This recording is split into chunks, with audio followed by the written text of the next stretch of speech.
बिस्मिल्लाहिर्रहमानिर्रहीम। अभी हम अटक जेल से दोबारा वापस जा रहे हैं। यहाँ हमारी डिप्टी सुपरिटेंडेंट अफजाल से मुलाकात हुई थी, जो कि रिलक्टेंट था कि जी ऑर्डर लेट कम्युनिकेट हुआ है तो मैं इस वक्त जो है ना मुलाकात नहीं करा सकता। हालांकि अभी 10 मिनट पहले को तकरीबन 8 से ज़्यादा जो है ना प्रिजन वैन्स गई हैं। हालांकि रात के वक्त प्रिजनर्स की कोई मूवमेंट नहीं होती।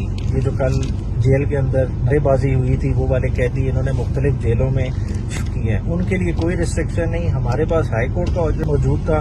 मरवत साहब, मैंने पूरी कोशिश की, आप बोदला साहब हमारे साथ थे, ठीक है, गादी साहब मिल के इन्हें समझाने की कोशिश की कि यार एक ऑर्डर है, हाई कोर्ट का ऑर्डर है, आपने हमें काउंसलर एक्सेस देनी है।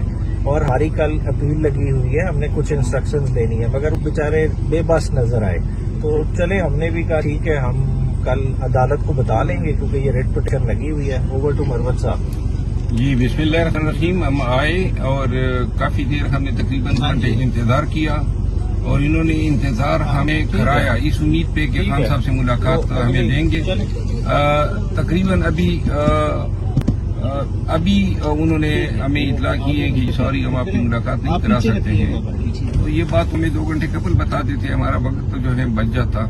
हाई कोर्ट का ऑर्डर जो है वो मुसद्दिक़ नकल हमने उनको भी वकालतनामे हमने दस्तखत करने थे और खान साहब से हमने इंस्ट्रक्शन लेनी थी।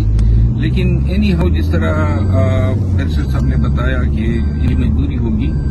बहरहाल अदालत आलिया इस्लामाबाद हाई कोर्ट के हुक्म की तामील इन्होंने नहीं की है। हम कल अदालत को इस हवाले से इन्फॉर्म करेंगे।